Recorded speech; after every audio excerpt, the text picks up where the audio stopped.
안녕하십니까. 희망과 용기 주는 사람 공시법 강의하는 김미석입니다.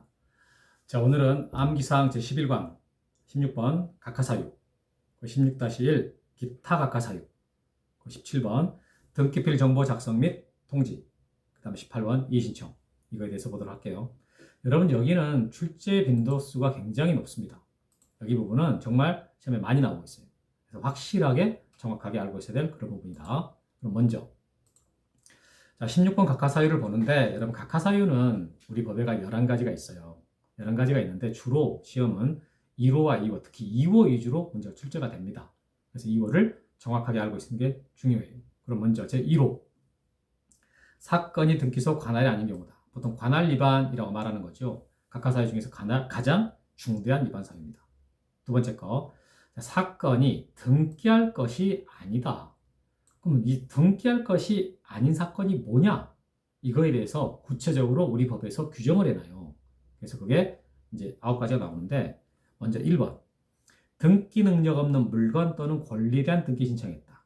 그러니까 등기할 수 없는 물건이나 권리를 가지고 와서 해달라고 그랬다. 이 말이잖아요. 그것이 선박이나 교량, 이건 부동산이 아니기 때문에 등기를 못하는 것이고, 이건 건물이 아니죠. 다음에 유치권, 주의토지 등기권, 대표적으로 등기 안 되는 권리들 확인하고 있어야 되고, 그 다음에 두 번째, 법령에 근거가 없는 특약상 등기 신청했다. 여러분, 이 특약이라는 게 당사자가 합의에 따라서 아무거나 쓸 수 있는 건 아닙니다. 현재 우리 등기법에는 이 특약이라고 해서 기록을 할 수 있다라고 하기 위해서는 반드시 법령에 규정이 돼 있어야 돼요. 그런 특약사항만 등기할 수 있는 겁니다. 3번, 구분 건물의 전유 부분과 대지사용권 분리처분 금지에 위반한 등기 신청하면 각하돼요. 여러분, 우리 앞에서 대지권 할 때 이 대지권이 등기된 구분 건물 등기 기록에다가 용익권은 등기가 되는데, 용익권 아닌 것들을 건물에만 효력이 있도록 등기해달라 그러면 안 된다 그랬잖아요. 그런 거 말하는 거예요. 그런 것을 해달라고 신청하면 각하된다. 다음에 4번, 농지를 전세권 설정의 목적으로 해달라면 안 되죠. 민법 시간에 많이 배웁니다. 농지에 전세권은 못한다. 다만 농지에다가 저당권이나 이런 건 가능한 거예요. 지상권 이런 건. 이 전세권이 안 되는 것이다. 이렇게. 다음 5번. 자, 저당권을 피담보 채권과 분리해서 양도하거나 피담보 채권과 분리하여 다른 채권 담보라는 등기를 신청하면 각하됩니다. 제가 이거 수업할 때 종된 것이 나대기는 그렇게 말하잖아요. 주된 권리인 채권이 움직이고 저당권이 따라가는 구조가 돼야지, 이 종된 권리인 저당권이 자기가 뭐 양도한다거나 자기만 담보 잡힌다 그러면 안 됩니다. 이렇게 이해하는 거예요. 다음에 6번하고 7번은 6번, 7번 묶어서 봐야 되는데, 일부 지분에 대한 보존 등기 신청하면 안 돼요. 7번, 공동상속인의 일부가 자신 상속 지분만에 대한 상속 등기 신청하는 것도 안 됩니다. 그래서 암기할 때 두 개 다 전원보상. 반드시 전원 명의로 꼭 해야 되잖아요. 전원 명의로 꼭 해야 되는 등기는 보존 등기하고 상속 등기다. 자기 지분만 해달라 그러면 각하됩니다. 이거 반대말이 지가인데 조금 이따가 한 번 더 보겠습니다. 8번, 관공서 또는 법원의 촉탁으로 실행해야 될 등기를 신청하면 각하됩니다. 그럼 대표적인 것으로 가압류, 가처분, 경매, 공매 이런 것들이 있어요. 반드시 법원이나 관공서에서 촉탁하는 그런 등기들이어야 된다. 이렇게. 다음에 9번, 이미 보존 등기된 부동산에 대해서 다시 보존 등기해달라고 신청했습니다. 그럼 중복 등기 되죠. 그러니까 각하된다 이런 말이죠. 그래서 이 9가지가 구체적인 이유 위반으로서 규정된 내용들이에요. 반드시 정확하게 알고 있어야 되고, 지금 나온 9가지 중에서 시험에 안 나온 것은 한 가지도 없습니다. 다음에 이제 기타 각하사유. 방금 9가지 말고도 이유 위반 사건이 더 많이 있거든요. 보시면 처분 금지 가처분 등기에 반하는 소유권 이전 등기나 근저당권 설정 등기는 각하사유가 아니에요. 마치 이거 각하사유 같잖아요. 처분 금지 가처분이 있으니까 처분을 못할 것 같단 말이에요. 그러나 할 수 있습니다. 나중에 가처분 들어가게 되면 별도로 따로 배우잖아요. 이거 각하사유 아니라는 거 알고 있어야 되고, 2번, 가등기상의 권리 처분을 금지하는 가처분 등기는 각하사유가 아닙니다. 여러분, 가등기상 권리를 처분할 수 있잖아요. 가등기상 권리를 처분할 수 있어. 그러니까 가등기상 권리의 처분을 금지하는 가처분 할 수 있단 말이에요. 그러나 가등기에서 본등기를 금지하는 가처분, 이것은 각하사유입니다. 아니, 가등기하는 게 나중에 본등기하려고 하는 거잖아요. 근데 그걸 못하게 금지시켜놨다. 그건 안 된다라는 거예요. 그래서 2번 이거 약간 여러분 헷갈려하는 건데 정확하게 꼭 알고 있어야 되고 1번, 2번 구분해서 같이 알고 있어야 됩니다. 중요합니다. 다음에 3번. 자, 우리 아까 말했던 전원보상. 전원보상은 자기 지분만 신청하면 각하돼요. 그런데 지가이유는요, 자기 지분만 신청하더라도 각하사유가 아니에요. 오히려 자기 지분만 신청하면 해주고요. 1인이 전원명 해달라고 하면 안 해줘요. 그것이 이제 전원보상. 보존등기하고 상속등기는 반드시 전원명이 돼야 돼요. 그러니까 자기 지분만 해달라면 각하되는 거고, 지가이유는 자, 직급만 되는 게 가등기하고 유증이다. 이 말이거든요. 자, 가등기와 유증은 자기 지분만에 대하여 등기할 수 있습니다. 오히려 1인의 가등기권자가 전원 명의의 본등기 신청하잖아요. 각하돼 버려요. 그러니까 이 가등기 수인의 가등기권자 중에서 자기 것만 본등기 해달라 그러면 해준단 말이에요. 그래서 여러분들은 이 전원보상과 지가유가 반대말이니까 이 두 개를 정확하게 구분해서 알고 있어야 됩니다. 정말 많이 나왔어요. 이거 딱 이것만 외워버리면 해결되는 건데 진짜 많이 출제된 거거든요. 정확하게 기억하시라. 4번. 법원의 경매 처분으로 인한 권리 이전 등기를 매수인이 신청할 경우에 각하됩니다. 이거 아까 법원이나 관공서 촉탁으로 촉탁으로 해야 될 등기를 당사자가 신청하면 각하된다 그랬잖아요. 그 대표적인 예가 4번이에요. 이 경매 등기는 반드시 법원이 촉탁해야 됩니다. 그런데 여기서 매수인이라는 말은 경락인입니다. 우리 법에서 경락인이라고 안 해요. 매수인이라고 한다고. 그 매수인이 신청을 해버리면 각하된다. 이런 말이죠. 이거요. 공매로 바꿔놓으면 똑같습니다. 경매든 공매든 반드시 이거 매수인이 신청한다면 각하되는 거예요. 촉탁한다. 이렇게 나와야 돼. 5번. 무권대리인의 등기 신청은 각하사유입니다. 그런데 이건 사무예요. 각하사유가 11개 있다 그러지 않습니까? 그 중에 이 무권대리인 등기 신청은 제3호 위반으로 각하가 되는 것이고 위조된 인감증명 이거에 대한 등기 신청도 역시 각하되거든요. 이것은 9호 위반이에요. 9호 위반. 그러면 1호하고 2호, 이하 3호부터 11호까지 구분할 실익이 있냐? 있어요. 있습니다. 그래서 1, 2호 위반으로 기록이 되어 있으면 절대적 무효지만 3호 이하 위반으로 기록이 되면 유효하거든요. 그 말이 6번부터 나옵니다. 자, 관할 위반 등기는 실체관계와 부합하더라도 직권말소 대상이에요. 왜? 무효니까. 무효니까 직권말소가 돼요. 실체관계에 부합된다 해서 역시 뭐 다른 거 아니라 그냥 무효입니다. 2번, 7번. 가압류 채권자 신청으로 가압류 등기가 맞춰졌을 때 직권말소 대상입니다. 여러분, 가압류 등기는 반드시 채권자가 이게 반드시 법원에 촉탁을 해야 되지 채권자가 신청하면 안 돼요. 근데 신청해버렸다 그랬잖아요. 그럼 안 해줬어야 되는데 만약에 했다 할지라도 2호 위반이기 때문에 직권말소가 된다. 이런 말입니다. 그런데 8번. 위조된 인감증명에 의해서 맞춰진 등기는 직권말소 대상이 아니에요. 비록 하자가 있어도 이게 이제 물론 여기서 실체관계에 부합한다라는 말이 들어가야 완벽하죠. 그래서 좀 정확하게 보면 위조된 인감증명에 의해 맞춰진 등기가 실체관계와 부합하다면 직권말소 대상이 아니다. 이렇게. 왜? 9호 위반이니까. 유효가 돼버린다. 그래서 이 각하사유 16번과 16-1번에 나와 있던 그 사유들 있지 않습니까? 가장 기본적으로 잘 나오는 것들이기 때문에 정확하게 반드시 알고 있어야 된다. 자, 그 다음에 이제 17번. 등기필 정보의 작성 및 통지에 대해서 보도록 하겠습니다.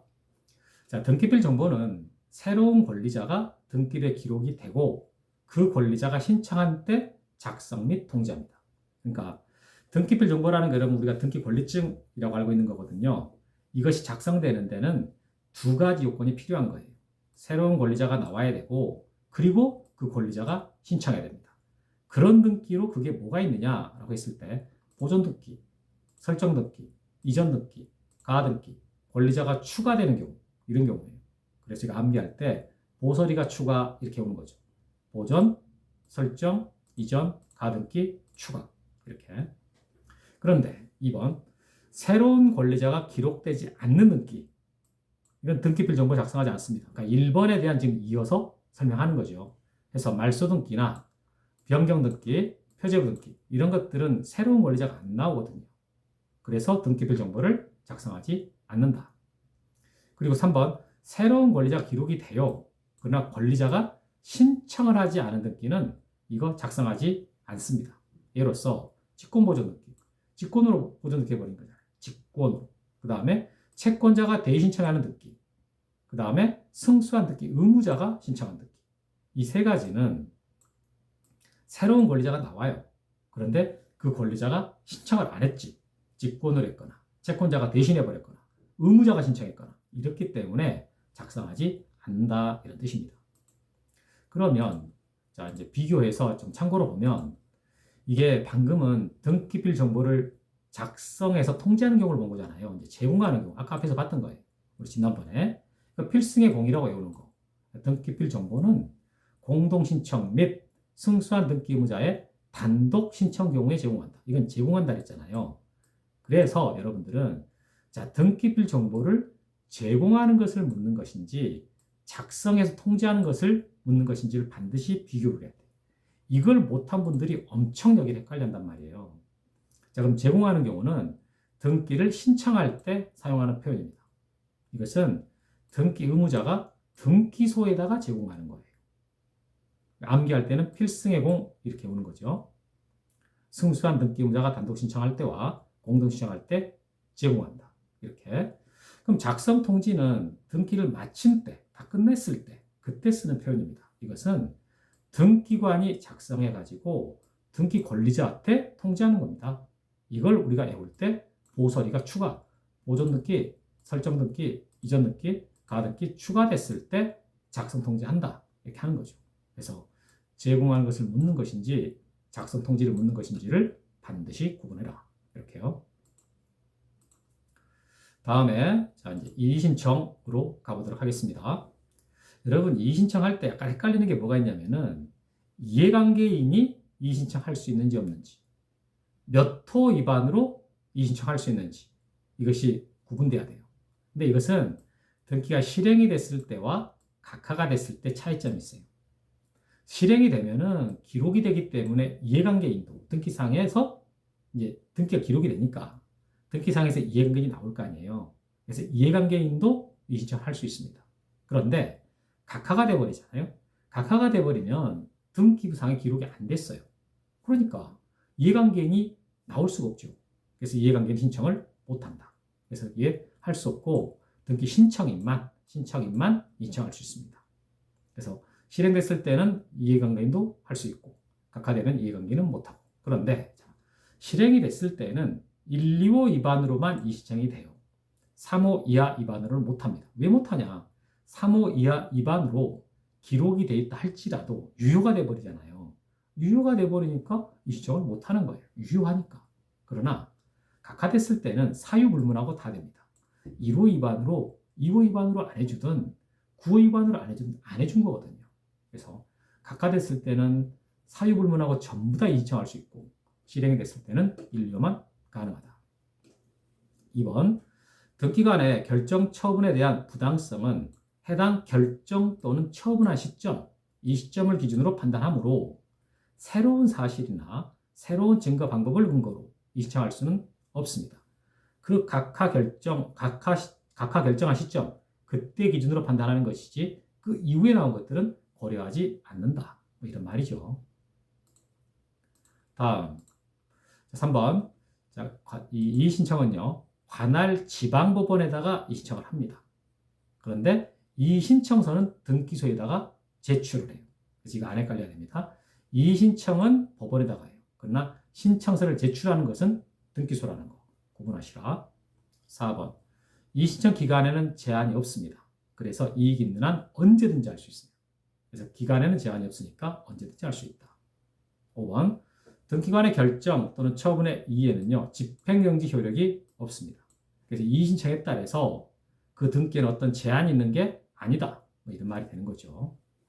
6번 등기관은 이유가 있다라고 인정하면 그 그에 해당하는 처분을 합니다. 그래서 이유가 있다라는 말은요, 등기관이 잘못했다는 소리예요. 이의 신청하는 게 이유가 있다라는 말은 등기관이 잘못했다 이런 뜻이 되잖아요. 그래서 처분해야 되고, 이유가 없다라고 한다면 신청일로부터 3일 내로 의견서 붙여서 이 신청서를 관할 지방법원에 보내줍니다. 그러니까 지가 끝내면 안 돼요. 이건 법원 조직에다가 이의 신청한 거기 때문에 자기 단계에서 끝내는 게 아니라 나는 잘못한 게 없다고 판단 들었으면 법원으로 보내줘라 이런 말이 되는 거죠. 다음, 자 마지막, 관할 지방법원은 이의에 대해서 결정을 하기 전에 등기관에게 가등기 또는 이의가 있다는 뜻을 부기하라는 명령할 수가 있습니다. 이제 이의 신청서가 법원으로 왔잖아요. 그럼 법원이 뭔가를 해야 되는데 이의 신청에는 집행정지 여력이 없어요. 없기 때문에 이게 결정을 하기 전에 법원에서 판단할 거 아니에요. 그러기 전에 시간이 지금 계속 흘러가고 있으니까 뭘 해놔라. 이의가 있다는 뜻을 써놔라. 가등기 해놔라. 라고 이렇게 명령할 수가 있다. 이런 말이 되는 거죠.